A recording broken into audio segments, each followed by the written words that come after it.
Mes chers amis, bienvenue sur les dossiers secrets, où chaque mystère est un défi pour l'esprit. Aujourd'hui, laissez-moi vous présenter une enquête du célèbre Hercule Poirot, l'illustre détective belge d'Agatha Christie. Avec ses petites cellules grises en action, il est prêt à résoudre une affaire des plus intrigantes. Où et à quelle heure écoutez-vous cette histoire? Dites-le moi en commentaire. Et si c'est votre première visite, abonnez-vous pour découvrir encore plus d'enquêtes passionnantes. Prenez place et voyons si vous pourrez suivre ces brillantes déductions. Commençons. L'hôtel Beau Rivage se dressait, tel un joyau majestueux contre les eaux scintillantes du lac Léman. Sa façade blanche captait les rayons du soleil de l'après-midi, et ses terrasses, ornées de tables en fer forgé, étaient occupées par des clients élégants qui sirotèrent des boissons délicates sous des parasols blancs. Je dois avouer, c'était précisément le genre de luxe que Hercule Poirot appréciait, bien que pour ma part, l'atmosphère m'apparut quelque peu étouffante dans sa perfection. « Observez, Hastings, » dit Poirot, ajustant délicatement l'angle de sa serviette. La précision avec laquelle il plie les serviettes ici. Il y a de la méthode, mon ami, même dans le linge. Je soupirai, résigné à l'idée que Poirot ne pouvait pas passer une simple journée de vacances sans la transformer en une étude de la symétrie et de l'ordre. « Je suppose que vous avez trouvé un indice dans le beurre, aussi, murmurai-je, scrutant le lac pour me distraire. « Pas encore, » répondit Poirot joyeusement, « mais je reste optimiste. Nous étions venus au Beau Rivage pour un peu de répit. Ou du moins, je le croyais. Poirot, bien sûr, considérait le repos et les loisirs comme des plaisirs à prendre, en doses strictement contrôlées. Même maintenant, son regard parcourait la terrasse, répertoriant chaque invité, chaque serveur, chaque miette égarée. « Vous ne vous détendez jamais, Poirot ?» dis-je en secouant la tête. Il sourit, son célèbre sourire félin, avec seulement la plus subtile touche d'indulgence. La détente, mon cher Hastings, est pour ceux qui n'ont pas le grand don de la curiosité. Observer, c'est vivre. J'étais sur le point de répondre en demandant au moins une semaine sans crime. Mais avant que les mots ne puissent se former, un petit tumulte à l'entrée de l'hôtel attira l'attention de Poirot et, inévitablement, sa curiosité. Le directeur du Beau Rivage, un homme mince dont l'expression semblait taillée dans un mélange de politesse et de panique, se précipita vers notre table, ses chaussures grinçant légèrement à chaque pas. Dans sa main, il tenait une enveloppe, indéniablement vieillie, ses coins jaunis et son seau de cire partiellement fissuré. « Monsieur Poirot ?» demanda-t-il d'une voix basse. Les sourcils de Poirot se levèrent d'intérêt. « Oui, c'est moi. » Avec un salut, le directeur posa l'enveloppe devant Poirot, murmura quelque chose à propos de sa livraison sous la plus stricte confidentialité, puis disparut avec la même urgence qu'il était apparu. Poirot examina la lettre comme un joaillier pourrait inspecter une gemme imparfaite, la tournant dans tous les sens, notant l'écriture fine et la marque inhabituelle sur le devant. « Chambre 707, urgent, confidentiel. »« Curieux, » murmura Poirot. « Et qui, je me demande, c'est que Hercule Poirot est ici, savourant de modestes vacances? Peut-être quelqu'un qui sait que vous ne prenez jamais vraiment de vacances, est-ce ?» dis-je avec sécheresse. Poirot brisa le seau, ses doigts veillant à ne pas abîmer le fragile papier. À l'intérieur, une seule feuille, portant quelques lignes glaçantes. Un pacte a été conclu dans la chambre. 707. D'ici l'aube, l'un de nous mourra. Je me penchai par-dessus son épaule, la paume picotante en lisant le message. Un pacte? Une mort? Que diable ?» Poirot tapota légèrement la lettre contre la table, son expression mi-amusée, mi-inquiète. « Mon cher Hastings, il semble que nos vacances aient pris une tournure des plus intrigantes. Je dois avouer, rien n'éveille l'imagination d'un Anglais comme une chambre d'hôtel hantée, particulièrement lorsqu'elle a une histoire scandaleuse. » Alors que Poirot repliait la lettre avec une précision exquise, je me retrouvais à me rappeler des bribes de commérage que j'avais entendues à propos de la chambre 707 au Beau Rivage.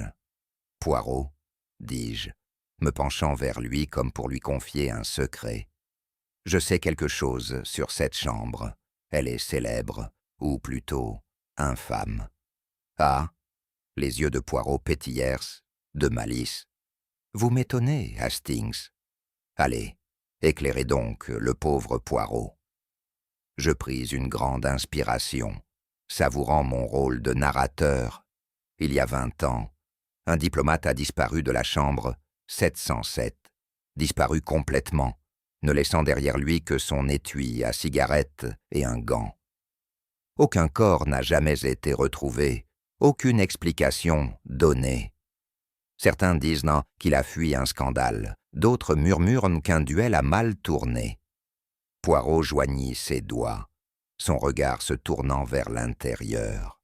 Et pourtant, Hastings, les hôtels n'ont pas l'habitude de laisser des chambres inoccupées pendant des décennies. Que devint-elle? Fermée à clé, disent-ils. Le personnel a refusé d'y entrer, sauf pour un nettoyage annuel sous des heures strictes de jour. Poirot serra les lèvres, les petites cellules grises se mettant en action. Un diplomate disparu, une chambre verrouillée, et maintenant, cela. Il tapa la lettre énigmatique. Voilà un plat des plus intrigants, servi avec une pincée d'épices historiques. Il se leva brusquement, redressa son cravate et jeta un coup d'œil vers le grand escalier. « Et où allez-vous » demandai-je. Poirot sourit. « Pourquoi, mon ami ? À la chambre 707, bien sûr. La nuit est jeune, et le mystère aussi. » Il y a un éclat particulier qui apparaît dans les yeux de Poirot chaque fois qu'une affaire offre ce mélange parfait d'absurdité et d'intrigue. Je l'avais déjà vu, souvent, juste avant que nos vacances tranquilles ne se retrouvent enchevêtrées dans un meurtre, un vol ou une tromperie élaborée. Cet éclat était présent maintenant, brillant joyeusement, alors que Poirot retournait la mystérieuse lettre dans ses mains.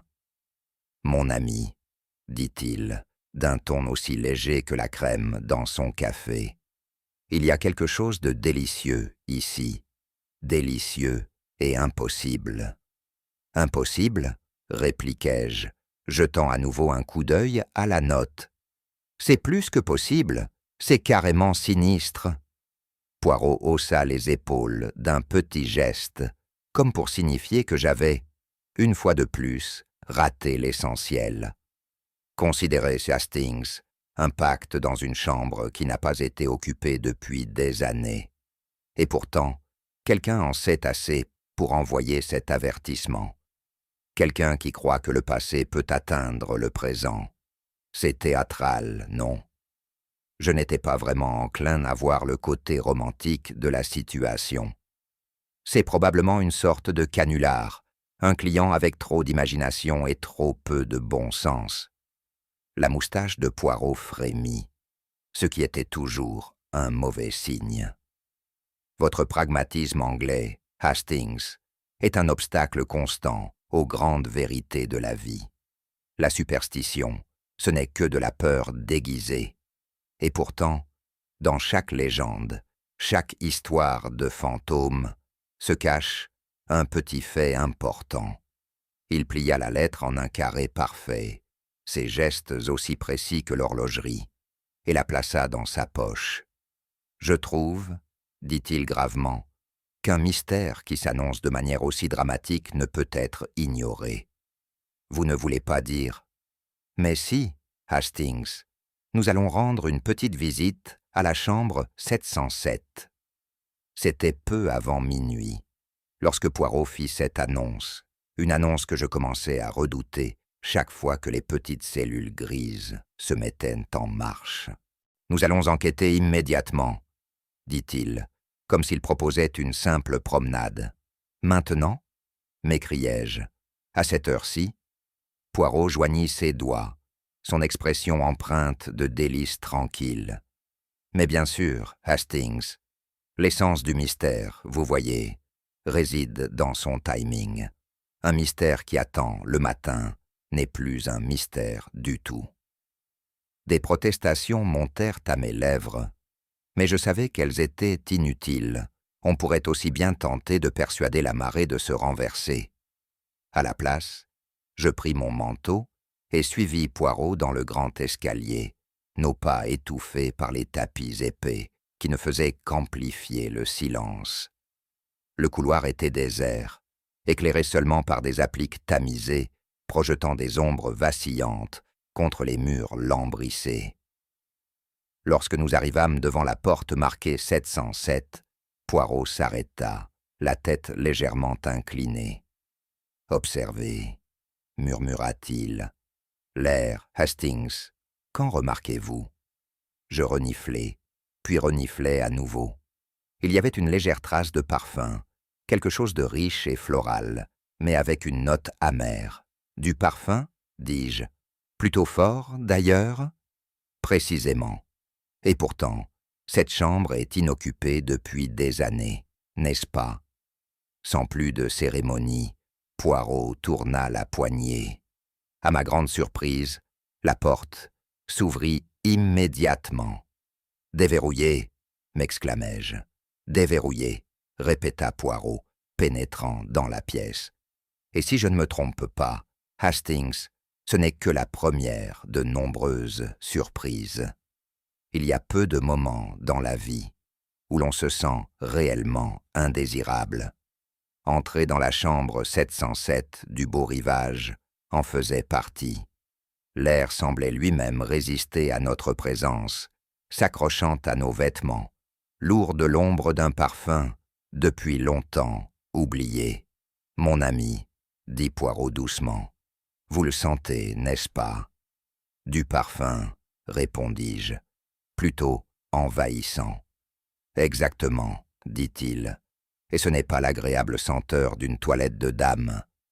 Non, c'est délibéré, une signature laissée derrière. » Il s'avança dans la pièce, sa démarche prudente et mesurée, tandis que je restais là, gêné près de la porte, me sentant comme un intrus dans une chambre hantée.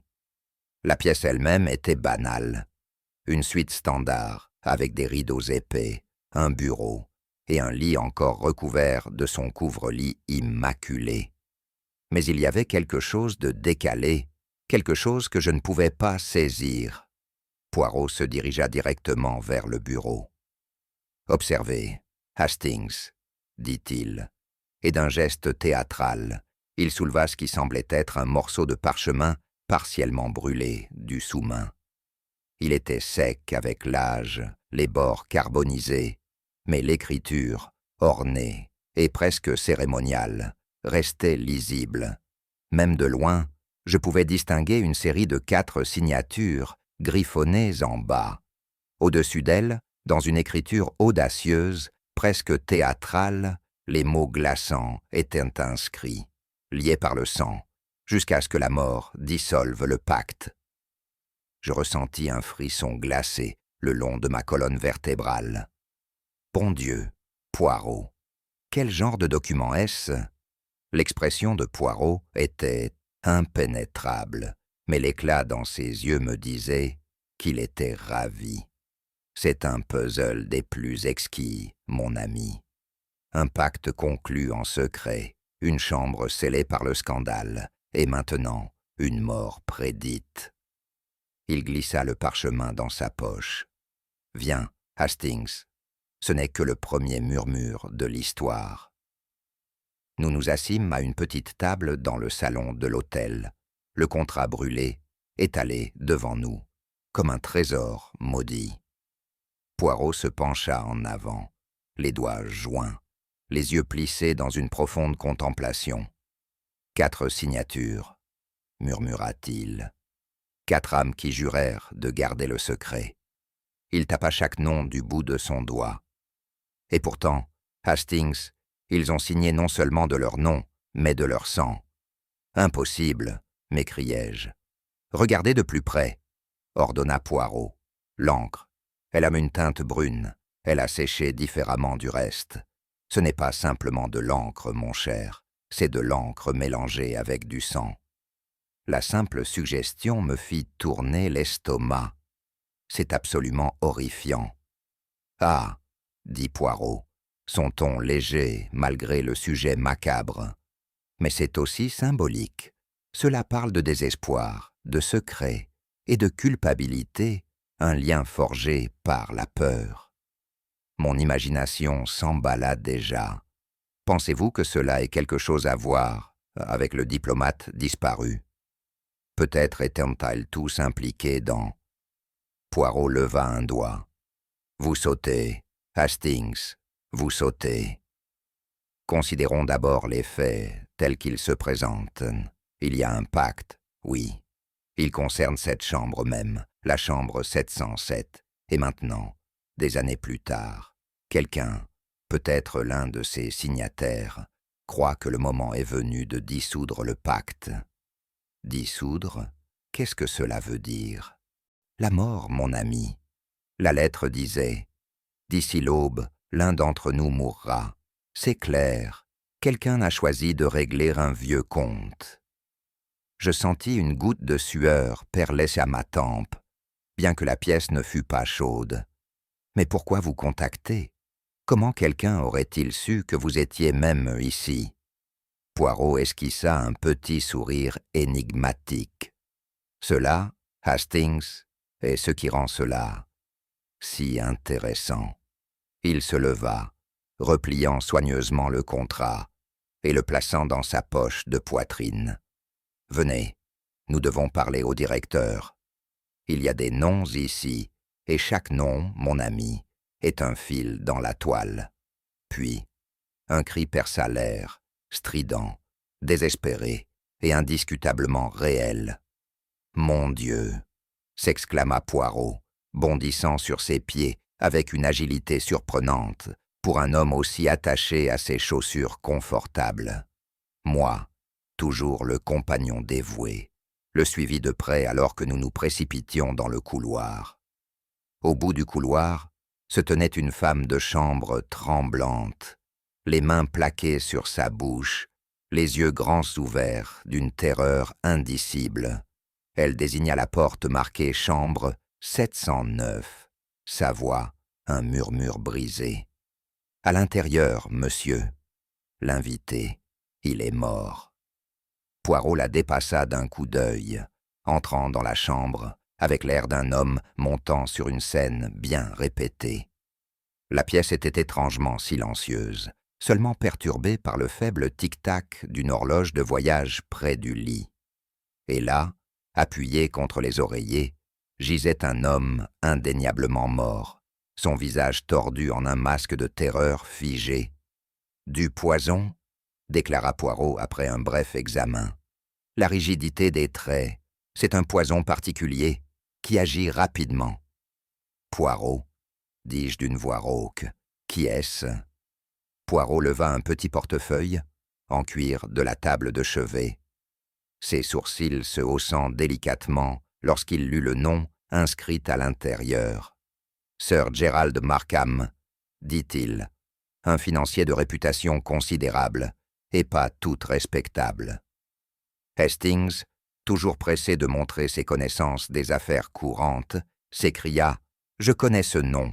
Il y avait des scandales, des rumeurs de placements frauduleux et de familles ruinées. » Poirot donna un léger hochement de tête.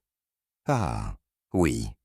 Et maintenant, mon ami, l'homme est mort, dans un hôtel avec une chambre maudite juste à côté. » Il arpenta la pièce lentement, s'arrêtant seulement pour saisir un verre à vin, à moitié vide, dont le bord était teinté d'un léger résidu. « Poirot, dis-je, baissant la voix.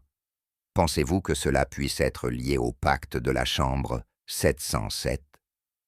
La seule réponse de Poirot fut un sourire cryptique et un murmure. « Le jeu, Hastings, il a commencé. » Le lendemain matin, nous fûmes convoqués dans le bureau du directeur, où une dame d'une glamour incontestable était assise, enveloppée dans un nuage de fumée de cigarettes et de parfums coûteux. Ses doigts gantés à peine sans but sur l'accoudoir du fauteuil, et bien que son visage fût impassible, le plus léger tremblement trahissait son agitation. Lady Céleste Duval, le directeur présenta, d'une voix incertaine, comme si sa simple présence perturbait la pièce. Poirot incline poliment la tête. « Enchanté, madame, je crois que vous connaissiez Sir Gérald Markham. » Ses lèvres se courbèrent en un sourire qui n'atteignit jamais ses yeux. « Le connaître ? Oh, je le connaissais bien trop, monsieur. » Je me décalai dans mon fauteuil, sentant que le drame était dans l'air. « Mon mari, » dit Lady Céleste, sa voix froide et calculée, a investi lourdement avec Markham sur la promesse de grands rendements. Au lieu de cela, nous avons été ruinés. Mon mari s'est donné la mort peu de temps après. » Poirot joignit ses mains, son expression sympathétique, bien que son regard restât implacable. « Je vois. Et pourtant, madame, vous êtes ici, dans le même hôtel que l'homme que vous tenez pour responsable. » Lady Céleste expira une longue bouffée de fumée. « Ne faisons pas semblant, monsieur Poirot. Je suis venu ici pour le voir souffrir, pour lui rappeler les vies qu'il a détruites. Mais le meurtre? Non, je suis bien trop civilisé pour de telles choses. » Poirot se pencha légèrement en avant, sa voix douce mais ferme.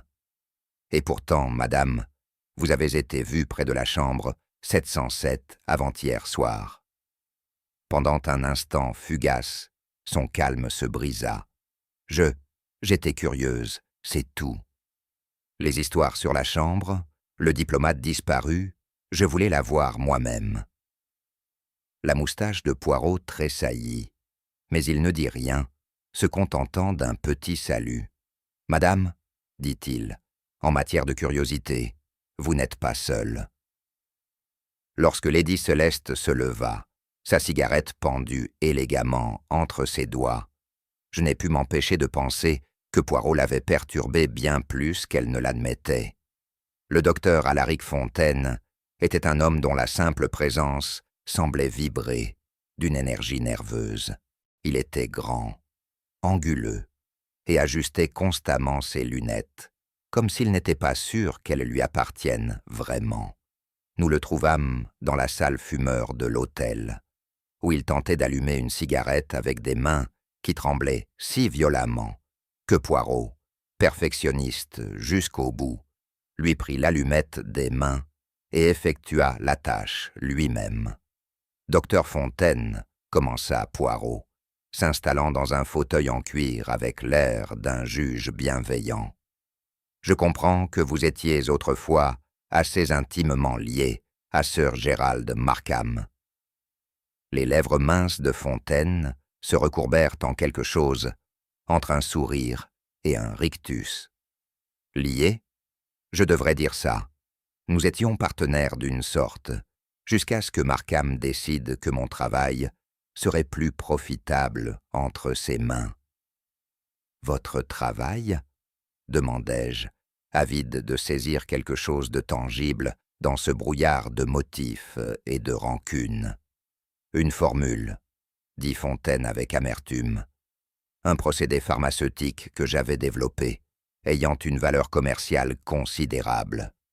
Markham proposa de financer son développement. À la place, il l'a breveté sous son propre nom.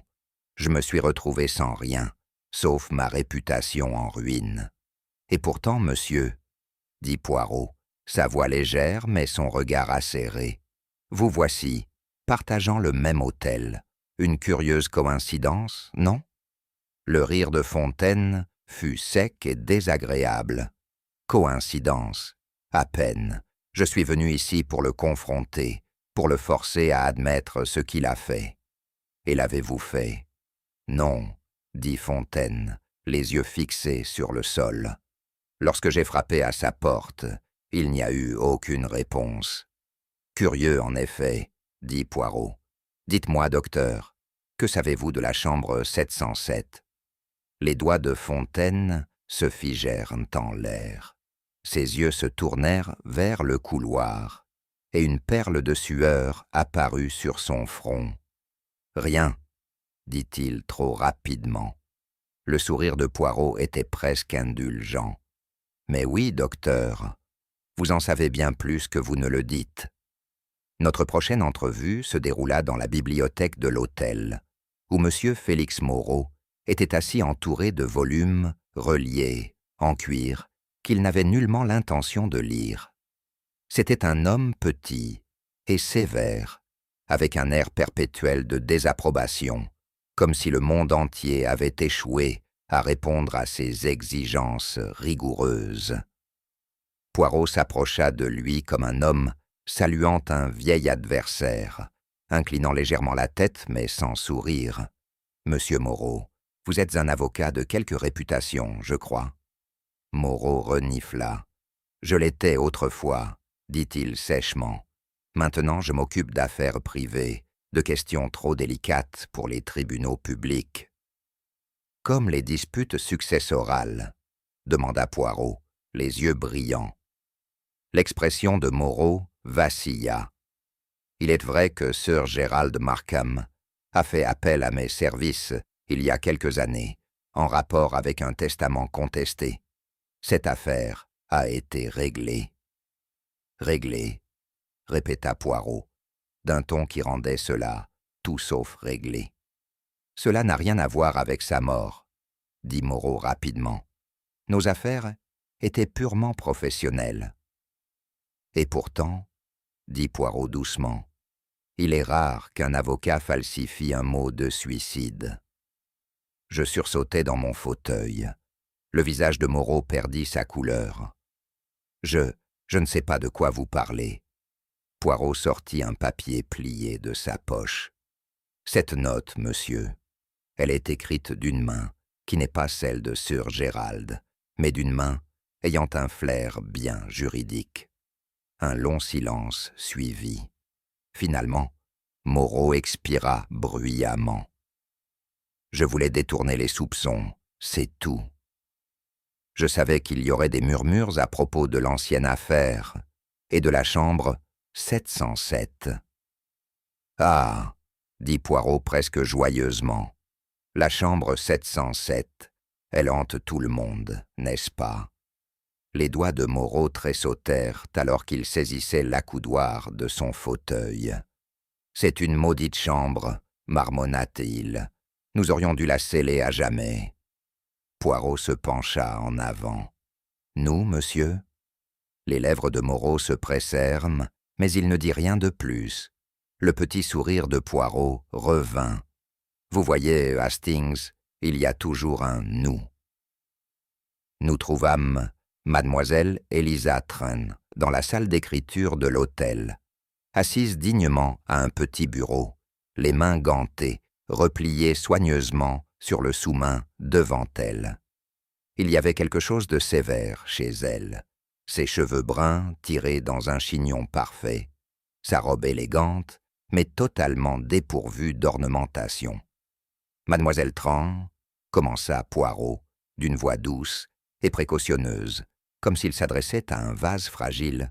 « Je crois que vous avez été la secrétaire personnelle de Sir Gerald Markham pendant quelques années, n'est-ce pas? » « Oui, monsieur. » Sa voix était basse, précise, et curieusement dénuée de chaleur. « Et vous l'avez accompagné ici, au beau rivage? » « Je l'ai fait. Sir Gerald avait besoin que je m'occupe de certains documents confidentiels. » La tête de Poirot se pencha légèrement, son regard devenant plus perçant. « Des documents confidentiels? Ah, tel qu'un pacte, peut-être? Un document signé de sang ?» Ses mains tressaillirent à peine, bien qu'elle se reprît presque immédiatement. « Je n'en sais rien. Allons, mademoiselle, dit Poirot presque doucement. Vous en savez bien plus que vous ne l'admettez. Cela, je le vois. J'allais insister davantage quand Poirot me fit le plus petit signe de la tête. Il avait senti quelque chose que, dans ma manière habituelle de trébucher, j'avais manqué. Et cette lettre, mademoiselle, poursuivit Poirot, sortant une petite note pliée de sa poche, écrite de votre main et retrouvée parmi les affaires de Sir Gérald. Elle suggère un attachement personnel, au-delà de simples fonctions de secrétaire. Une rougeur monta le long de son cou pâle. Sir Gérald, a été très gentil avec moi. J'étais dévoué à lui. Le regard de Poirot ne la quitta pas. Dévoué au point de le suivre ici, en sachant ce que représentait la chambre 707.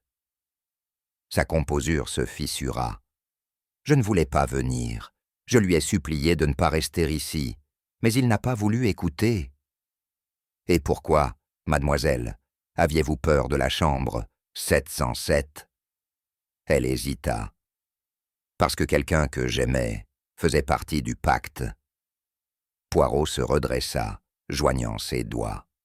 Vous voyez, Hastings, chaque secret a deux propriétaires. Nous venions à peine de quitter Elizathren, que l'hôtel fut secoué par un autre cri, cette fois plus fort que le premier. Il résonna dans le couloir, attirant serveurs, femmes de chambre et invités accourant de toutes parts. Poirot se déplaça rapidement, ses pieds étonnamment agiles, et je le suivis de près. L'origine de la commotion devint évidente immédiatement. Le docteur Alaric Fontaine gisait étendu juste devant la porte de la chambre 707, son corps tordu de manière étrange, un bras tendu, comme s'il cherchait à saisir quelque chose.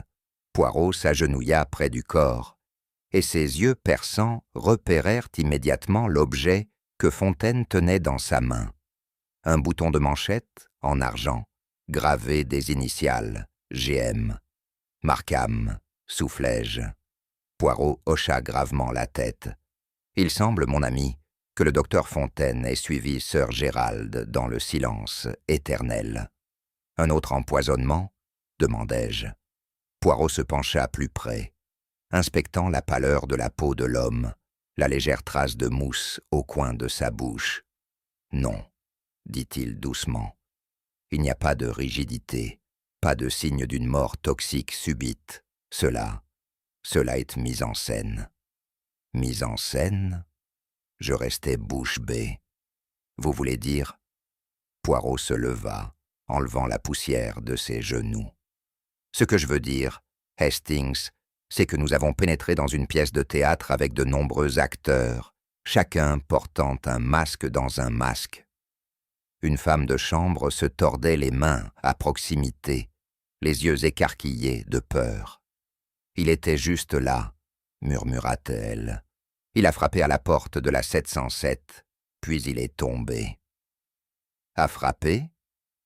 Les yeux de Poirot s'illuminèrent. « Il a frappé à une porte qu'aucun occupant n'utilise. » Il se tourna vers moi, sa voix basse mais pleine de signification.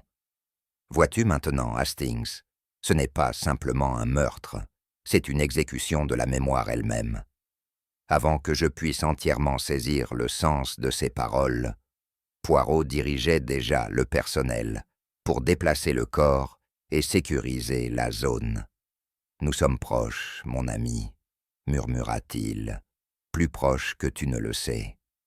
Il y a, je crois, rien de plus terrifiant pour le coupable qu'une conversation avec Hercule Poirot, non pas parce qu'il crie ou menace, loin de là, mais parce qu'il a cette façon de s'asseoir tranquillement, souriant poliment, et de décortiquer l'âme de quelqu'un, couche après couche, jusqu'à ce qu'il ne reste plus que la pure vérité. Nous nous installâmes dans le petit salon privé de l'hôtel, où chaque suspect fut invité pour une conversation amicale. Poirot s'installa proprement dans un fauteuil, les mains repliées sur son ventre, ses chaussures brillantes posées juste ainsi. Je me tenais derrière lui, carnet en main, essayant de paraître utile. « Mon cher Hastings, » murmura Poirot avant l'arrivée du premier invité, « observe attentivement. Ce ne sont pas des interrogatoires, non, ce sont des conversations, oui, mais aussi des confessions en attente d'arrivée.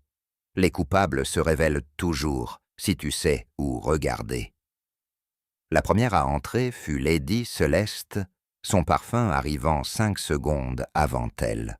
Poirot se leva, s'inclinant profondément. « Madame, vous nous honorez. » Elle se posa dans le fauteuil en face de Poirot, avec la grâce de quelqu'un qui a perfectionné l'élégance toute sa vie. Poirot ne lui posa d'abord aucune question importante. Comment elle avait dormi, si le café lui plaisait? C'était comme voir un chat jouer avec une souris, amical, presque affectueux, mais sous tout cela se cachait une intention mortelle. Progressivement, Poirot orienta la conversation vers Sir Gerald Markham, la chambre 707, et la nuit précédant le meurtre. Il posa les questions, en douceur, presque sans y prêter attention. Mais je pouvais voir les changements subtils, la manière dont sa main se crispa sur son mouchoir, le léger frémissement d'hésitation avant chaque réponse. « Les gens mentent avec des mots, Hastings, » me dit Poirot plus tard. Mais le corps, lui, il dit toujours la vérité. C'était une question simple, que je pensais inoffensive. Poirot demanda à Lady Celeste si elle se souvenait de l'heure exacte à laquelle elle était retournée dans sa chambre, la veille de la mort de Sir Gerald. « À 11 heures précises, » répondit-elle, sans hésiter une seconde. Poirot hocha la tête, souriant poliment. « Ah oui, 11 heures. Et vous êtes resté là jusqu'au matin. »« Bien sûr, » répondit-elle calmement. Les yeux de Poirot brillaient. « Curieux, madame, car la femme de chambre qui vous a apporté votre plateau du soir se souvient de quelque chose de tout à fait différent. Elle dit que vous étiez sorti et que votre plateau est resté intact. » Lady Celeste se tendit, la soie de sa robe bruissant légèrement. « La femme de chambre doit se tromper. » Poirot se pencha en avant. « Non, madame, la femme de chambre ne ment pas. Le couloir vide, le courant d'air de parfum, ces choses-là, elles ne mentent pas non plus. » Je ressentis un frisson d'excitation. Poirot avait trouvé une fissure dans son histoire, et il avait l'intention de l'élargir. « Peut-être, » dit Lady Celeste prudemment. « J'ai fait une petite promenade pour me vider la tête. »« Bien sûr, » dit Poirot, souriant. « Et cette promenade, peut-être vous a-t-elle conduite près de la chambre 707. » Ses doigts, gantés, se crispèrent autour de son sac à main. « Je suis juste allé voir, c'est tout. Après tout, elle est célèbre, n'est-ce pas ?»« En effet, » dit Poirot. « Et donc, naturellement, vous vous êtes retrouvé là à exactement 11h15, juste à temps pour voir quelqu'un d'autre entrer dans la chambre. » Elle s'arrêta, la respiration coupée. « Je n'ai rien vu. »« Madame, » dit Poirot doucement, « vous avez tout vu. » Il y eut un long silence, puis Lady Celeste éclata de rire, un rire sec, sans humour. « Très bien, monsieur Poirot. J'ai vu le docteur Fontaine, il est entré dans la chambre 707. Je trouvais cela étrange, mais je jure que je ne l'ai pas suivi. » Le sourire de Poirot ne vacilla pas. « Merci, madame.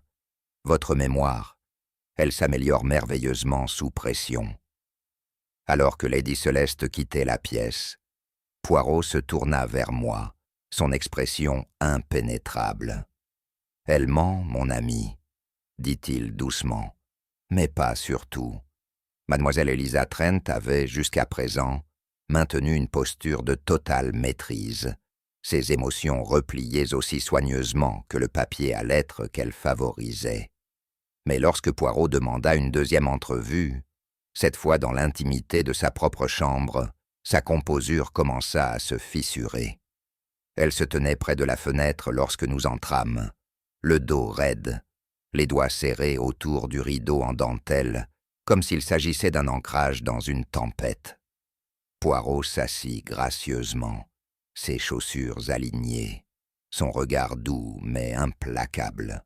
« Mademoiselle Tran, » dit Poirot, sa voix douce mais insistante, « il y a quelque chose que vous cachez, quelque chose qui pèse sur votre esprit. » « Je vous ai tout dit, » répondit-elle, bien que sa voix manquât de la confiance que ses mots tentaient de transmettre. « Non, mademoiselle, » dit Poirot, secouant lentement la tête. « Vous m'avez dit ce qu'il était sûr de dire. Mais la vérité, elle attend derrière vos yeux. » Elle se tourna, légèrement tremblante. « Je ne peux pas. Mais vous pouvez, » interrompit Poirot doucement. « Vous ne protégez pas Sir Gérald, il est mort. Vous vous protégez vous-même, peut-être même quelqu'un que vous admiriez autrefois. » À cela, ses épaules s'affaissèrent, et d'une inspiration profonde, elle se pencha vers son bureau d'écriture. D'un compartiment secret, elle retira une fine enveloppe jaunie, dont les bords étaient usés par le temps, et des doigts tremblants. « Je l'ai trouvé, » murmura-t-elle, « parmi les papiers de Sir Gérald, après sa mort. » Poirot la prit avec la délicatesse qu'on accorderait à une bombe non explosée. Il déplia la page fragile, ses yeux parcourant rapidement son contenu. « C'est le pacte, » dit-il doucement. « L'accord complet, signé dans la chambre 707, un serment de sang, pour dissimuler la vérité sur le diplomate disparu. » La voix d'Élisa se brisa. « Mon père, il faisait partie de ceux-là. Je ne l'ai découvert qu'en lisant cette lettre. J'ai supplié Sir Gérald de la détruire, mais il a refusé. Bien. Et ainsi, mademoiselle, dit Poirot doucement, les péchés du passé sont devenus le fardeau du présent. Lorsque M. Félix Moreau revint pour sa deuxième conversation avec Poirot, son expression était toute de détachement professionnel. Mais ses mains, elles, le trahissaient complètement. Je le remarquai en premier, le léger tremblement chaque fois que ses doigts se posaient sur l'accoudoir du fauteuil, où effleuraient les papiers que Poirot avait disposés entre eux. Poirot, bien sûr, le remarqua immédiatement. « Vos mains, monsieur, » dit Poirot, d'un ton presque conversationnel. « Elles parlent plus fort que vos mots. » Moreau les retira rapidement, les plaçant sur ses genoux, mais le tremblement persistait. « Des nerfs, marmonna-t-il, c'est une affaire perturbante. »« Ah, mais la loi, vous êtes allé sûrement habitué aux choses perturbantes, n'est-ce pas ?» Le sourire de Poirot était bienveillant, mais ses yeux étaient bien plus acérés que ce que la remarque laissait entendre. « Ce sont les superstitions, » dit Moreau précipitamment. « La chambre 707, cet hôtel, il a une réputation, n'est-ce pas ?» En effet, acquiesça Poirot. Mais ce ne sont pas les fantômes qui vous font trembler.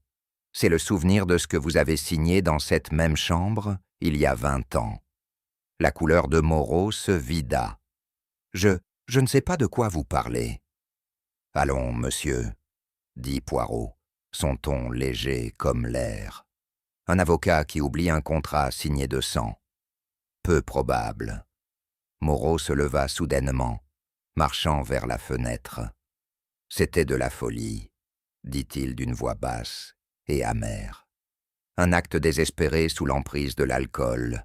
Nous pensions que cela garantirait notre silence à jamais. » Et pourtant, dit Poirot doucement, le silence ne lit jamais pour toujours, n'est-ce pas?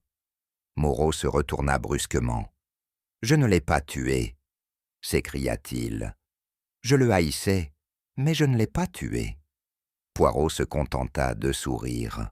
« Cela, monsieur, reste à voir.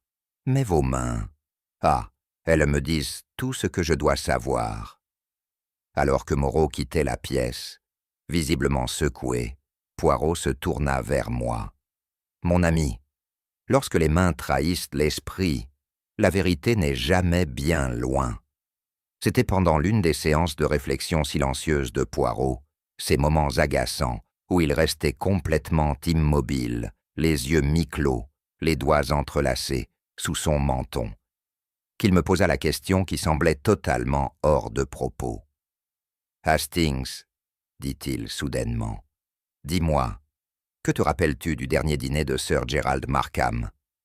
Je fouillais dans mes notes, incertain de ce qu'il cherchait. « Eh bien, commençai-je.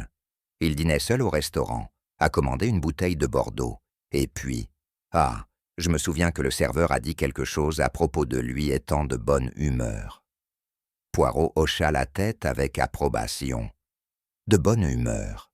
Et pourtant, mon ami, ce même Sir Gerald, il est retrouvé mort empoisonné, n'est-ce pas? » « Eh bien, oui.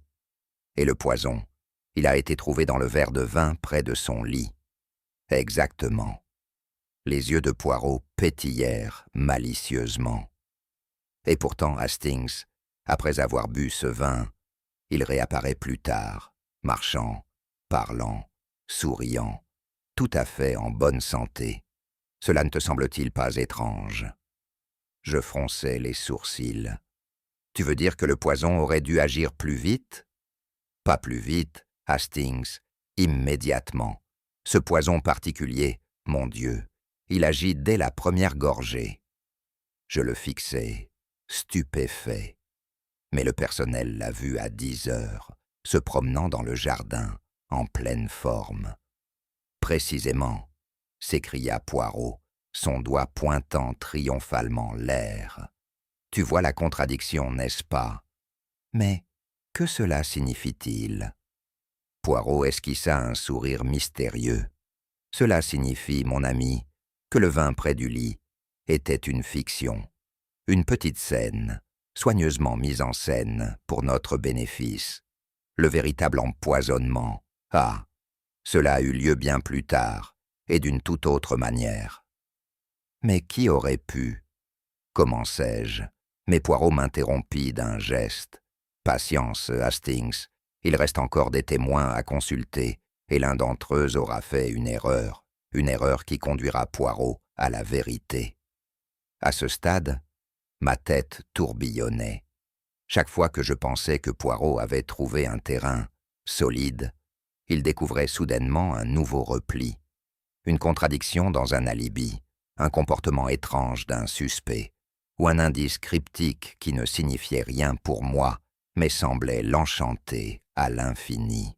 « Poirot, grognai-je en retournant dans notre suite, cette affaire est un imbroglio impossible. Chaque suspect a un mobile, personne n'a un alibi solide, et tout le monde ment sur quelque chose. » Poirot s'installa dans son fauteuil, ajustant soigneusement sa cravate. « Ah, mais mon ami, c'est cela le plaisir. » « Plaisir ?» Je le dévisageai. « Un homme est mort, peut-être deux. Et tu parles de plaisir ?» Poirot sourit, presque avec indulgence. « Tu ne vois que la confusion, Hastings. Moi, je vois le motif qui émerge, un motif aussi symétrique que la broderie de ma cravate. Eh bien, j'aimerais que tu m'expliques ce motif. » Ronchonnai-je. « Tout ce que je vois, c'est que tout le monde cache quelque chose, et que rien ne s'assemble. » « Rien ne s'emboîte, » acquiesça Poirot, parce que quelqu'un a délibérément remodelé le puzzle, nous laissant avec des pièces de l'image erronée. Ce genre de remarques cryptiques m'exaspérait toujours.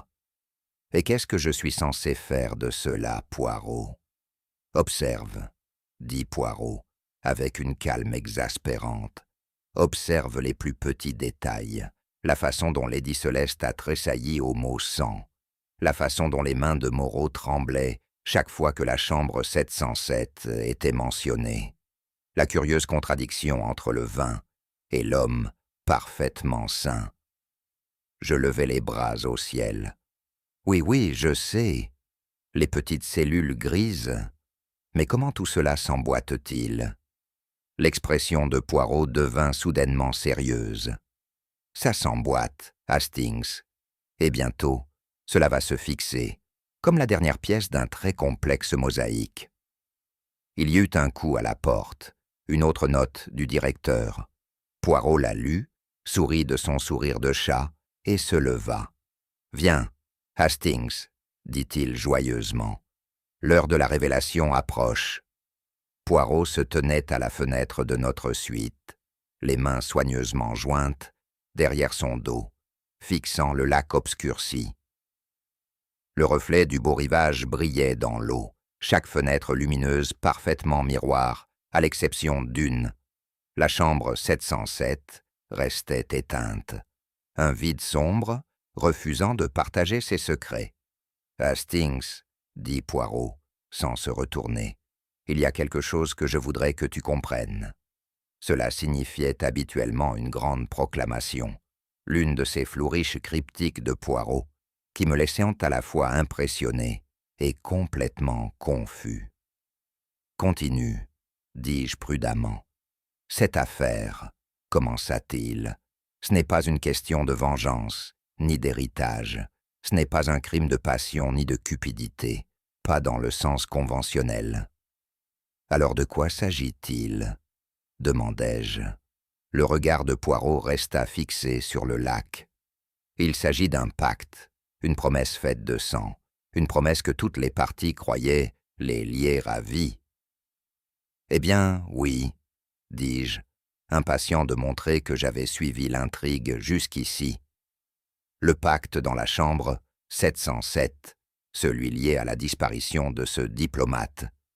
Non, mon ami, pas seulement lié à sa disparition, née de celle-ci. » Poirot se tourna, alors, ses yeux aiguisés de signification. « Le diplomate n'a pas disparu à cause d'un scandale quelconque ? » ?»« Non, non, non, il a disparu parce qu'on l'a fait disparaître. » Je fixai Poirot. « Vous voulez dire meurtre ? » ?»« Peut-être, dit Poirot, mais peut-être pas de la manière dont vous le pensez. Il y a des crimes de la main, l'acte physique de tuer, et il y a des crimes du silence. C'était ce dernier. Je peinais à saisir son sens. Mais pourquoi cela compte-t-il maintenant ? Markham était un vaurien. Oui, mais qu'est-ce que cela a à voir avec les autres ? Lady Céleste, Moreau, Fontaine. Le sourire de Poirot était petit, presque triste. Parce que la culpabilité, mon cher Hastings, elle gangrène, et quand la culpabilité est partagée, elle ne se divise pas, elle se multiplie. Je secouai la tête. Je ne vois pas. Tu verras, dit Poirot doucement, parce que la clé de cette affaire n'est pas dans le présent, mais dans la nuit même du pacte. Quelqu'un a violé les règles de ce pacte bien avant que Sir Gérald ne meure. Il tapa le carreau de la fenêtre, son doigt parfaitement aligné avec la chambre 707. Ce n'était jamais une question de qui a tué Sir Gérald, Hastings. C'était toujours une question de qui a brisé le pacte en premier. Je restai bouche bée en le regardant, alors qu'il offrait son dernier sourire cryptique et disait « L'heure de la révélation, mon ami, elle approche. » Il y a un certain type de silence qui tombe lorsque Hercule Poirot convoque des suspects pour une grande réunion. Ce n'est pas le silence ordinaire de la société polie, mais quelque chose de plus lourd, comme si l'air même anticipait le jugement. La grande salle de bal du beau rivage avait été préparée pour l'occasion, bien que pour quelle occasion précise, seul Poirot le savait. Les suspects arrivèrent un par un, Lady Céleste, pâle et composée, drapée de soie argentée, Monsieur Moreau, raide d'indignation, Élisa Tran, les mains tordant son mouchoir en nœud, et enfin, le fauteuil vide, celui destiné au docteur Fontaine, maintenant occupé uniquement par le souvenir de son corps et effondré devant la chambre 707. Je me tenais à côté de Poirot, tenant un clipboard ridicule qu'il avait insisté pour que je porte, et qui, autant que je puisse en juger, ne servait à rien d'autre qu'à me donner un air officiel. « Mon ami, » dit Poirot doucement, « ce soir, tu es mon chef de cabinet. »« Chef de quoi ?» murmurai-je en retour. « Des petites cellules grises, bien sûr. » Il ajusta ses poignets avec flair, puis s'adressa à la salle. « Mesdames et messieurs, » commença Poirot, sa voix douce et théâtrale. « Je vous ai convoqués ici, non seulement pour parler du meurtre de Sir Gérald Markham, mais d'un crime bien plus ancien, un crime qui a commencé il y a 20 ans, dans la chambre maudite 707. » Je vis les épaules de Lady Celeste se raidir à la mention de la chambre. Les doigts de Moreau frémirent au niveau de ses poignets. La tête d'Élisa se baissa légèrement. « Ce soir, » poursuivit Poirot, « je vais démêler pour vous toute la tapisserie, fil par fil, et à la fin, vous saurez non seulement qui a tué Sir Gérald, mais pourquoi le passé lui-même a exigé du sang. » Il fit un geste de la main et, avec une grande solennité, je lui tendis le clipboard. Il était vide, bien sûr, mais la performance de Poirot nécessitait un accessoire. « D'abord, » dit Poirot, les yeux brillants, « commençons par Lady Celeste Duval, dont l'alibi, je le regrette de dire, est une œuvre de fiction. » Lady Celeste ne broncha pas, bien que ses mains gantées se resserrèrent légèrement sur les accoudoirs de son fauteuil. Elle esquissa un sourire, faible mais délibéré. Le sourire d'une femme qui a déjà été acculée et qui a l'intention d'en sortir indemne. « Madame, » dit Poirot doucement, « vous avez affirmé être retournée dans votre chambre à 11 heures le soir de la mort de Sir Gérald. Et pourtant, il y a 2 témoins qui vous placent non pas dans votre chambre, mais dans le couloir, près de la chambre 707. »« N'importe quoi, » dit-elle avec aisance. « Les gens se trompent. »« Mais non, » dit Poirot. « Les gens se trompent, mais le parfum, lui, est honnête. L'odeur de votre fragrance signature a persisté dans l'air près de la chambre 707 bien après 11 heures. » Elle haussa un sourcil. « Peut-être que j'étais simplement curieuse. »« La curiosité, madame, » dit Poirot, « est une vertu. Mais les rencontres secrètes, elles sont bien différentes. » Il s'arrêta un instant, permettant à la salle de respirer l'implication. « Vous n'étiez pas seul. On vous a vu en train de parler au docteur Fontaine, seulement 1 heure avant sa mort. » Un frisson parcourut la salle. Les yeux d'Élisa s'écarquillèrent. Moreau bougea inconfortablement. « Le docteur Fontaine, » poursuivit Poirot, « n'était pas simplement un vieil ami. Il était un participant au pacte, n'est-ce pas? » Lady Celeste ne dit rien. « Vous vouliez acheter son silence, » continua Poirot, « parce que vous, madame, avez vécu pendant 20 ans avec la peur que la vérité sur cette nuit dans la chambre 707 émerge enfin. »« Vous n'avez aucune preuve, » dit-elle d'une voix calme. « Au contraire, » dit Poirot, en dépliant une lettre. « Cela a été trouvé dans la poche du docteur Fontaine, une lettre de votre part, le suppliant pour une conversation privée à propos d'une affaire de vie ou de mort. » Elle prit une longue inspiration, les épaules frémissant légèrement. « Oui, » admit-elle, « je voulais m'assurer qu'il ne... Eh bien, je pensais que c'était du chantage.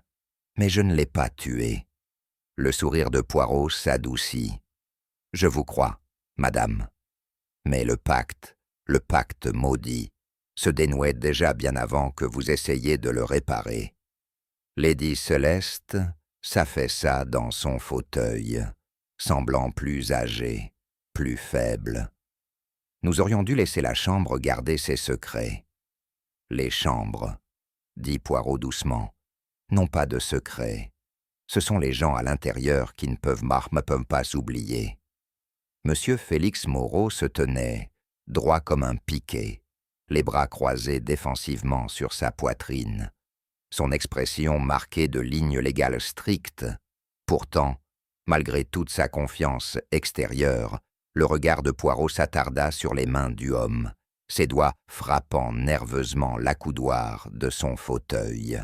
« Monsieur Moreau, » commença Poirot agréablement, « vous êtes un homme de loi, un homme qui connaît le pouvoir des mots, n'est-ce pas? Surtout le mot « écrit ». « Je suis un homme qui suit la loi, monsieur Poirot, » répondit Moreau sèchement. « Si vous sous-entendez autre chose. »« Sous-entendre. Non, » dit Poirot, secouant la tête. « Je ne sous-entends pas, monsieur. J'observe. » Il produisit un papier plié, le tenant en l'air avec un certain flair dramatique. « C'est la note de suicide trouvée dans les bagages de Sir Gérald Markham. Vous vous en souvenez, je pense ?»« Bien sûr, » dit Moreau rapidement. « C'était une découverte tragique. »« Tragique, oui. Authentique ?» Les sourcils de Poirot s'élevèrent. « Non. Cette note, monsieur, était un faux, et un faux plutôt maladroit. » Les mains de Moreau se crispèrent sur les accoudoirs du fauteuil. « C'est absurde. »« Absurde ?» Poirot claqua doucement la langue. « Voyons cela. » Il déplia la note en tapotant son coin. La formulation « Monsieur, ce n'est pas la voix d'un homme désespéré, mais plutôt la voix d'un esprit juridique. » Le vocabulaire, la structure, même le choix curieux de certaines phrases juridiques, ces choses-là, elles vous trahissent. Coïncidence. La voix de Moreau s'éleva brusquement. N'importe quel avocat aurait pu rédiger cela. N'importe quel avocat, peut-être, acquiesça Poirot, mais seulement un dont l'écriture correspond précisément aux annotations faites au testament de Sir Gérald. Votre écriture, monsieur. Un souffle collectif parcourut la salle. Le visage de Moreau rougit d'un rouge peu flatteur. « Vous avez falsifié la note, » dit Poirot, la voix aussi lisse que de la soie, non pas pour incriminer Sir Gérald, mais pour induire l'enquête en erreur, pour détourner la suspicion du véritable mobile. Moreau ouvrit la bouche pour protester, mais ne trouva rien à dire. Poirot se contenta de sourire. « Ce sont toujours les mains, monsieur. Elles trahissent même le menteur le plus rusé. » Mademoiselle Eliza Trent était assise, pâle et immobile comme une pierre, ses mains repliées dans son giron, son expression coincée quelque part entre la défiance et la peur. Parmi tous les suspects, elle m'avait semblé être la plus troublée, comme si elle portait un secret trop lourd pour ses frêles épaules. Poirot s'approcha d'elle avec une douceur inhabituelle. « Mademoiselle, » dit-il doucement, « je sais pourquoi vous êtes entrée dans la chambre de Sir Gérald après sa mort. » Ses doigts se crispèrent légèrement, mais elle ne dit rien. « Vous ne cherchiez pas des preuves, » continua Poirot. « Vous ne cachiez pas un crime. Non, vous récupériez quelque chose de personnel. » Le menton d'Eliza trembla légèrement. « I didn't mean to look guilty. »« Vous protégiez votre propre cœur, mademoiselle, » dit Poirot. « Vous avez retiré des lettres personnelles, des lettres qui révélaient une vérité très intime. » La voix d'Eliza sortit dans un murmure.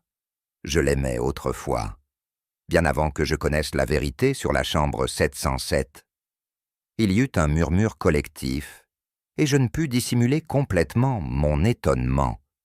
Je m'attendais à du chantage, à de la coercition, voire à un complot secret, mais pas à cela. Il vous a écrit, vous avouant le pacte, n'est-ce pas ? Dit Poirot doucement. Ce n'est qu'après l'avoir appris que vous l'avez supplié de quitter cet endroit, d'échapper au passé, avant qu'il ne le réclame.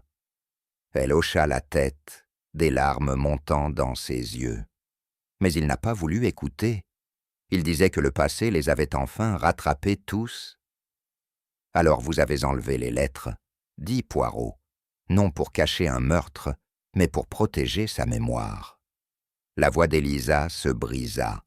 Je savais que si on trouvait ces lettres, cela détruirait tout. Et pourtant, dit Poirot doucement, l'amour ne gomme pas la culpabilité, mademoiselle. Sir Gérald n'était pas un homme innocent, mais vous n'êtes pas une criminelle. Élisa cacha son visage, pleurant silencieusement. Poirot posa brièvement une main sur son épaule.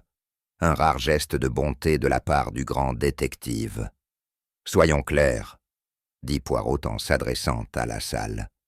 Élisa Trent est coupable uniquement d'avoir aimé un homme qui ne méritait plus sa loyauté. Il se tourna à nouveau vers Élisa. « Votre cœur, mademoiselle, c'est votre propre fardeau à porter, mais vos mains, elles, sont pures. » Je jetai un coup d'œil autour de la pièce, surpris de voir même Lady Céleste s'essuyer les yeux. C'était un moment rare, voir Poirot accorder l'absolution. Il y eut un moment de silence délibéré, celui que Poirot laissait toujours mûrir, avant de dévoiler une révélation particulièrement spectaculaire. Il se tenait au centre de la salle de bal, les suspects regroupés en demi-cercle, et laissa ses doigts se rencontrer dans cette pose délicate qu'il affectionnait tant. « Mesdames et messieurs, » commença Poirot, « vous avez tous cru, à tort, que le docteur Alaric Fontaine était mort. » La pièce se secoua de confusion, et moi, ayant abandonné depuis longtemps l'espoir de comprendre les méthodes de Poirot, faillis laisser tomber mon stylo. « Mais Poirot, balbutiai-je, nous avons vu le corps. J'étais là, vous l'avez examiné vous-même. » Ah, le doigt de Poirot agita l'air. « Vous avez vu un corps, Hastings, mais vous n'avez pas observé un cadavre. » Avant que quiconque ne puisse protester, Poirot se dirigea vers les grandes portes de la salle de bal et les ouvrit en grand avec un geste théâtral. Là, encadré dans l'ouverture de la porte, se tenait le docteur Fontaine, bien vivant, bien que plutôt pâle, et ayant l'air un peu moins triomphant qu'il n'aurait pu l'espérer. Il y eut une explosion d'exclamations choquées de la part de Lady Céleste, Moreau et Élisa Trent, mais Poirot leva la main pour demander le silence. « Vous voyez, » expliqua Poirot, « l'effondrement devant la chambre 707, c'était du théâtre, une très astucieuse mise en scène personnelle, n'est-ce pas? Un sédatif inoffensif, une légère trace de mousse préparée avec de la glycérine, et la découverte bien pratique d'un bouton de manchette planté dans sa propre main. Tout cela a été conçu pour diriger la suspicion sur Lady Céleste. » Lady Céleste émit un cri audible, ses yeux lançant une fureur à Fontaine. « Vous, misérable petit homme, misérable peut-être, » dit Poirot suavement, mais ingénieux dans sa lâcheté. En apparaissant comme mort, Fontaine est devenu une victime, non un suspect. « Mais pourquoi me faire accuser ?» demanda Céleste. « Parce que vous étiez le bouc émissaire le plus pratique. Votre haine de Markham était bien connue. » Les yeux de Poirot se plissèrent. Et plus important encore, parce que Fontaine savait que si la vérité du pacte éclatait, son rôle en serait bien plus accablant que le vôtre. Fontaine s'affaissa visiblement, la lutte quittant son corps. « C'était la seule solution, » murmura-t-il. « Non, » dit Poirot d'un ton tranchant.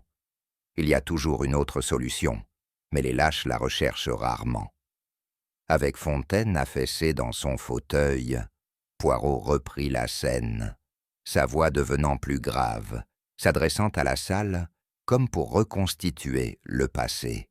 « Cela a commencé, » dit Poirot, « il y a 20 ans, dans cet hôtel même, dans la chambre 707.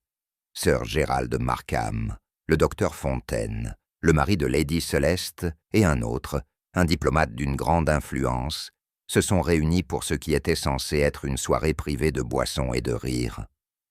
Mais la nuit, continua Poirot, a pris une mauvaise tournure, Une querelle a éclaté à propos d'une femme connue de vous tous, la maîtresse du diplomate. Les articulations de Lady Céleste blanchirent, mais elle ne dit rien. La querelle, dit Poirot gravement, est devenue une lutte, et dans cette lutte, le diplomate est tombé. Il a frappé sa tête sur la cheminée en marbre, il est mort sur le coup. La salle sembla se resserrer sous le poids de la confession. Dans leur panique, dit Poirot, les 4 hommes, Markham, Fontaine, le mari de Lady Céleste et Moreau, ont décidé de cacher la mort. Ils ont emporté le corps hors de l'hôtel, ont mis en scène sa disparition et ont prêté un pacte de sang, un vœu de silence éternel, signé non seulement à l'encre mais avec des gouttes de leur propre sang. La voix de Moreau se brisa. Nous pensions que c'était la seule façon. Ah, mais la culpabilité, mon cher Moreau, elle colle comme une ombre. Sir Gerald, toujours opportuniste, a utilisé ce pacte pour contrôler les autres, exigeant des faveurs, de l'argent, du silence. Il transforma une culpabilité partagée en une arme privée. La voix de Lady Céleste n'était qu'un murmure. Mon mari s'est tué à force de boire, à cause de ça. Et le docteur Fontaine, dit Poirot, nourrit une haine qui ne fit que croître avec le temps. Il s'arrêta un instant, se tournant légèrement vers la chambre 707 elle-même, comme s'il s'adressait aux murs eux-mêmes. Cette chambre, mesdames et messieurs, n'est pas une chambre ordinaire, c'est un cercueil construit pour 4 dames, et le passé, ah, il demandera toujours son dû. Un silence s'installa, brisé seulement par le carillon lointain de l'horloge grandiose de l'hôtel. Et ainsi, conclut Poirot, ce qui avait commencé comme un simple mensonge est devenu une chaîne de chantage, de vengeance, et finalement de meurtre. Et tout cela est mais dans la chambre 707. Il se tourna vers les suspects. Maintenant, mesdames et messieurs, vous connaissez la vérité. Ce que vous en ferez, cela ne relève plus de ma compétence. Il y a une lumière particulière qui entre dans les yeux de Poirot au moment de la révélation, une lueur à la fois triomphante et légèrement malicieuse, comme s'il partageait une blague privée avec l'univers lui-même. Il se tenait maintenant au centre de la salle de bal, les mains posées délicatement sur son gilet, les suspectes toujours abasourdis par sa grande révélation du docteur Fontaine vivant. « Mon ami, dit Poirot en se tournant vers moi, avec un geste théâtral, c'est toujours dans les petites choses, les trifles, les détails négligés, il parle plus fort que n'importe quel alibi. » Il commença à faire les 100 pas, ses chaussures en cuir brillant, émettant à peine un murmure contre le sol poli. Commençons par le parfum.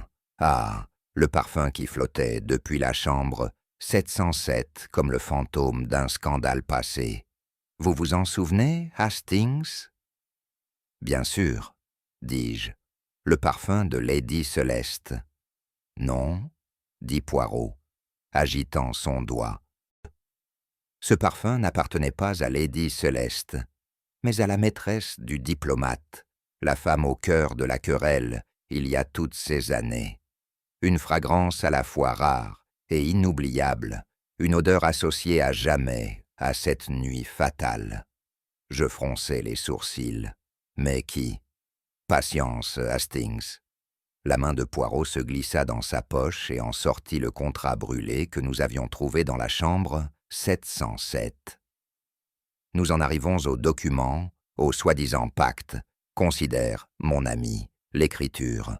Il devait être anonyme, mais le coup de pinceau sur les lettres majuscules, l'inclinaison particulière, cela correspond à l'écriture du docteur Fontaine. Fontaine s'affaissa, encore davantage dans son fauteuil, vaincu. Mais même cela n'était pas le dernier indice, poursuivit Poirot.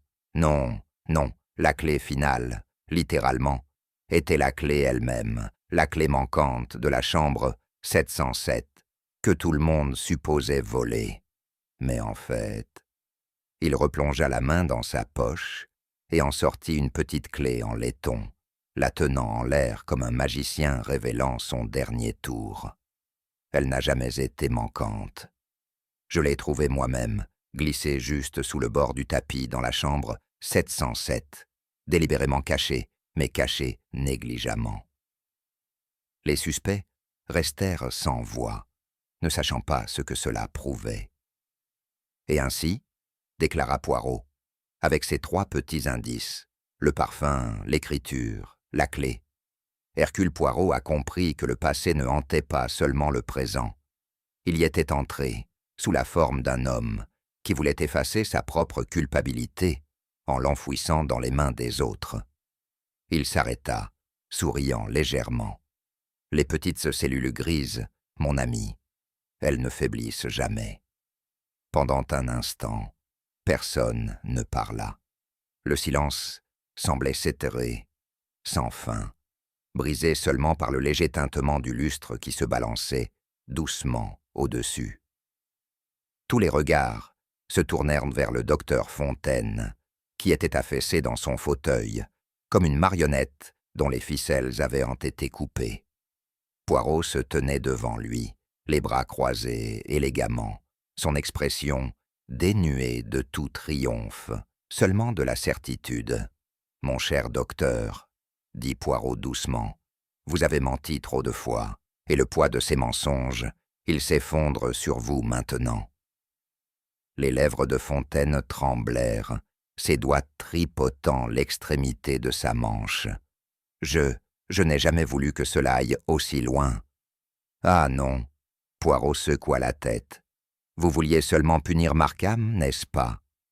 Incriminer Lady Céleste, une dernière humiliation pour elle. Mais le meurtre, monsieur, cela a toujours été dans votre esprit. Ce n'était pas un meurtre ?» La voix de Fontaine se brisa. « C'était de la justice. »« Non, » dit Poirot fermement. « C'était de la vengeance. Et la vengeance, elle aveugle même les hommes les plus intelligents. » La tête de Fontaine s'enfonça dans ses mains. « Il m'a ruiné. Il a pris mon travail, ma réputation. Il ne m'a laissé rien. Et tout ça à cause de ce maudit pacte. Je voulais qu'ils souffrent tous, comme j'ai souffert. » « Et donc, » dit Poirot, « vous avez mis en scène votre mort pour détourner la suspicion. Vous avez planté la note de suicide pour induire en erreur, et vous avez attiré Sir Gérald dans la chambre 707, là où le passé pouvait enfin se venger. » Les portes s'ouvrirent, et la police suisse entra, silencieusement convoquée par Poirot plus tôt dans la soirée. Fontaine se leva vacillamment, les épaules affaissées. Lorsqu'ils l'emmenèrent, Poirot laissa échapper un petit soupir. L'esprit, Hastings, il est capable de brillance ou de destruction. Avec Fontaine parti, la pièce sembla étrangement vide, comme si le fantôme même de la chambre 707 avait enfin expiré. Poirot se tenait au bout de la table, les mains posées légèrement sur sa surface polie. « Il est approprié, je pense, » dit Poirot, « que vous compreniez tous l'histoire complète de la chambre 707. » Hastings, toujours en train de griffonner furieusement, leva les yeux. « Vous voulez dire la disparition du diplomate ? » « Ah, mon ami !» Les yeux de Poirot scintillèrent. Ce n'était pas une disparition, c'était une mort étouffée par 4 hommes ayant tout à perdre. Il commença à faire les 100 pas. Il y a 20 ans, le diplomate, un homme de réputation mais de peu de caractère, séjournait dans la chambre 707 avec une femme qui n'était pas sa femme. Il y eut des boissons, une querelle, puis un accident. Le diplomate est tombé, qu'il ait été poussé ou qu'il ait simplement été maladroit. Nous ne le saurons jamais. Markham, Fontaine, le mari de Lady Céleste et Moreau. Ils se sont concertés pour cacher le corps et fabriquer sa disparition. Mais ce qu'ils redoutaient véritablement, mes amis, C'était la tache sur leur propre nom. « Mais pourquoi faire un pacte de sang ?» demanda Hastings, déconcerté. « Parce que la culpabilité, Hastings, » dit Poirot solennellement, « lie les hommes plus fortement que l'amitié ne le pourrait jamais. Ils ont juré le secret dans leur propre sang, pensant que cela tiendrait à jamais. » Le regard de Poirot balaya la pièce. « Mais la culpabilité est un terrible locataire, mon ami. Elle ne paie jamais de loyer, mais elle ne déménage jamais. » Alors que la pièce commençait à se vider, Poirot s'installa dans son fauteuil et me regarda avec un air familier de malice. « Tu vois maintenant, Hastings, pourquoi je dis que l'esprit est toujours plus important que l'indice ?» Je posai mon carnet sur la table, exaspéré. « Mais Poirot, qu'en est-il du parfum, du contrat brûlé, de la clé manquante? Ce n'étaient pas des indices ?»« Bah !» Poirot balaya d'un geste dédaigneux. « Des bagatelles, mon ami. Ils ont confirmé ce que je savais déjà. »« Et quoi, exactement ?» demandai-je, totalement perplexe. Poirot se pencha en avant, les yeux brillants. Chaque fois que la chambre 707 était mentionnée, il tressautait. Lady Céleste se touchait la gorge, les mains de Moreau tremblaient. La voix de Fontaine se brisait. Même Élisa pâlissait. Ce n'était pas le présent qui les terrifiait, c'était le passé. « Mais tu ne pouvais pas savoir qu'ils étaient coupables rien qu'en observant cela, » protestai-je. « Non, mais je pouvais savoir qu'ils cachaient quelque chose. Et de la nature de leur peur, je pouvais déduire ce que c'était. » Poirot tapota sa tempe. « La psychologie de la culpabilité, mon ami, elle trahit toujours elle-même. » Je secouai la tête, toujours perdu. « Mais tu as suivi les indices ?» Les indices, bah. Poirot se leva, ajustant sa cravate avec une grande importance. « C'est l'esprit qui laisse la véritable empreinte, Hastings. Chaque tremblement, chaque regard, chaque silence trop bruyant, ce sont les confessions du cœur coupable. » Il me sourit d'un sourire à la fois affectueux et supérieur. « Toi, mon ami, tu vois les actions. Moi, je vois le pourquoi derrière elles. » Et sur ces mots, Poirot prit son chapeau, jeta un dernier coup d'œil à la chambre 707 et dit doucement: « La chambre elle-même était innocente, Hastings, mais les hommes qui y sont entrés, ils portèrent leurs propres fantômes à l'intérieur. Je dois avouer, alors que nous nous tenions dans la salle de bal désormais vide du beau rivage, que ma tête tournait encore. L'affaire, que j'avais confiamment déclarée au départ être une simple histoire de chantage ou d'héritage, s'était transformée en un labyrinthe de culpabilité, de secrets et de peurs anciennes. Je ne comprendrai jamais cela, Poirot, avouai-je, m'effondrant dans un fauteuil à proximité. Lorsque nous sommes arrivés, je pensais que c'était une histoire d'argent, puis j'étais certain que c'était une histoire d'amour, ou peut-être d'une femme bafouée. Poirot, délicatement posé sur l'accoudoir d'un canapé en velours, me fit un sourire tolérant, celui qu'il réservait aux enfants, aux perplexes et à moi-même. « Ah, mon ami, dit-il, tu appliques trop de romantisme au crime, tu t'attends à des histoires de cœur ou à la cupidité de l'or, mais tu oublies, il n'y a pas de voleur plus implacable que la mémoire et aucune prison plus inextricable que la culpabilité. » « Même ainsi, dis-je en secouant la tête, je ne vois pas comment tu as su, dès le début, que la chambre 707 était le cœur de tout cela. » Poirot écarquilla les mains en feignant l'innocence. « Parce que, Hastings, tu as vu les faits, mais tu n'as pas ressenti la peur. Chaque fois que la chambre était mentionnée, l'air se tendait. Oui, chaque suspect reculait comme si le simple numéro portait une malédiction. Eh bien, avouai-je, j'ai remarqué qu'ils étaient mal à l'aise.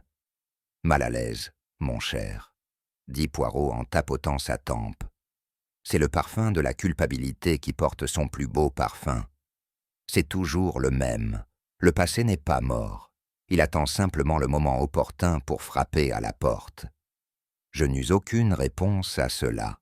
Une fois de plus, les petites cellules grises avaient tourné en ronde autour de moi. Enfin, Poirot et moi retournâmes dans notre suite, où je commençai à fourrer mes vêtements dans ma valise, avec une urgence désordonnée, pressé de quitter l'hôtel hanté, avant que quelqu'un ne change d'avis sur notre départ. Poirot, naturellement, prit son temps, repliant soigneusement chaque cravate, comme s'il s'agissait d'un artefact de musée. Il y eut un coup brusque à la porte. « Entrez !» appela Poirot, sans lever les yeux. Le manager apparut, tenant un télégramme sur un plateau en argent, son expression oscillante entre excuse et incrédulité. « Un message pour vous, monsieur Poirot. » Poirot le prit avec un léger salut, brisa le sceau et lut le contenu. Ses sourcils se haussèrent et sa bouche se courba en un sourire à la fois amusé et légèrement menaçant. « Eh bien, murmura-t-il, comme c'est approprié. » Je me tenais là, impatient. « Qu'est-ce que c'est ?» Encore une confession. « Non, Hastings, c'est du diplomate. »« Quoi ?» Je faillis faire tomber ma trousse de toilette. « Le diplomate du pacte, mais il est mort. »« Apparemment pas, » dit Poirot calmement. « Il a été vivant toutes ces années, vivant tranquillement à Buenos Aires, sous un nom d'emprunt. Il a suivi toute cette sordide affaire avec grand intérêt. »« Que veut-il » demandai-je, abasourdi. Poirot plia soigneusement le télégramme. Vengeance, peut-être. Ou peut-être simplement rappeler à ceux qui l'ont enterré que les morts, eux, ont de très longues ombres. Je déglutis difficilement. Vous voulez dire, il vient ici ? Non, non. Poirot rit. Il nous invite à dîner. À dîner ? Avec un homme qu'ils ont essayé d'enterrer. Mais oui, dit Poirot en enfilant ses gants. Vous voyez, mon ami, la culpabilité lie, mais la curiosité aussi. Et qui mieux qu'un homme mort sait comment rendre un dîner des plus intéressants. Alors que les rideaux se fermaient sur l'étrange affaire de la chambre 707, Poirot se tenait près de la fenêtre, regardant les eaux sombres du lac Léman, son reflet se fondant avec la nuit. La leçon, mon ami, dit Poirot doucement, est toujours la même. Le passé peut rester silencieux un moment, mais il ne dort jamais éternellement. Tôt ou tard, la culpabilité frappe à la porte, et la vérité trouve toujours son chemin, peu importe à quel point elle a été soigneusement enterrée. Je secouai la tête, toujours en train de tenter de comprendre comment Poirot avait démêlé un tel enchevêtrement. Je suppose que c'est ce qui vous distingue, Poirot. Alors que je cherche toujours des passages secrets, des clés perdues ou des trésors cachés, vous écoutez la peur dans la voix des gens et les histoires que leurs mains racontent. Les moustaches de Poirot frémirent de plaisir. Exactement, Hastings. Vous cherchez ce qui est caché, tandis que Poirot observe ce qui ne peut pas être dissimulé. La main tremblante, le regard anxieux, le silence trop bruyant pour être ignoré. À la fin, mon ami, ce ne sont pas les indices que nous voyons qui résolvent l'affaire, ce sont les vérités que les gens essaient le plus de cacher. Je lui fis un sourire en coin. Eh bien, la prochaine fois que nous logerons dans un hôtel de luxe, je demanderai personnellement une chambre sans histoire. Poirot rit, ajustant ses boutons de manchette avec soin. Ah, mais Hastings, où serait le plaisir dans cela ? Qu'avez-vous pensé de l'indice le plus important utilisé par Poirot pour découvrir la vérité ? Était-ce la clé manquante, le parfum, ou quelque chose de bien plus psychologique ? Partagez votre théorie dans les commentaires. Si vous avez aimé ce mystère classique d'Hercule Poirot, n'oubliez pas de liker, partager et vous abonner. Votre soutien nous aide à apporter plus d'enquêtes palpitantes de Poirot à la vie. Et il y a toujours une autre affaire qui attend juste au coin de la rue.